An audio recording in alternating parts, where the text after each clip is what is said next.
நவராத்திரி 7ஆம் நாள் கொஞ்சம் ஹெவியான அந்த ஹெல்த்தியான சாப்பாடு என்னென்னு பார்த்தீங்கன்னா சிறுதானியம் மில்லட்டுன்னு சொல்லுவினோம். இங்கே நான் அரிசி எடுத்தேன்னா அரிசியை நல்லா கழுவி போட்டு கொதிக்கிற தண்ணிக்குள்ளே போட்டு அவிச்சு வடித்து எடுக்கணும். அதோடு நான் இங்கே சாம்பார் செஞ்சேன்னா சாம்பார் டக்குன்னு ஃபாஸ்ட்டாக செய்யலாம். உங்களுக்கு பிடிச்ச எல்லா மிளகரையும் போட்டு அதோட பருப்பையும் போட்டு சாம்பார் மசாலாவும் போட்டு செய்கிறது. அடுத்தது பார்த்திங்கன்னு சொன்னால் ஊறுகாய். இது பச்சை மிளகாய் ஊறுகாய் நல்லா டேஸ்ட்டாக இருக்கும். அதோட அச்சார். இந்த அச்சார் எங்களோட அப்பா நல்ல வடிவாக செய்வார்.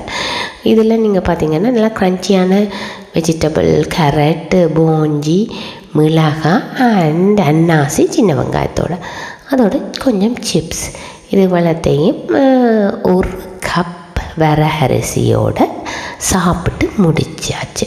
நல்ல டேஸ்ட்டாகவும் இருந்தது. அதே நேரம் ஹெவி இல்லை, ஆனால் வயிறு நிரம்பின மாதிரி ஒரு ஃபீலிங்கையும் கொடுக்கும். ஒரு நல்ல இந்த மில்லட்ஸை சின்ன வயசுலேருந்து பிள்ளைகளுக்கு இன்ட்ரடியூஸ் பண்ணினா நல்லா. ஏன்னா இது மாச்சத்து குறைவு, ஹெல்த்தியும் கூட. ஸோ ஒரு மாதத்தில் ஒரு 3 நாள் 4 நாள் சாப்பிட்டா நல்லது.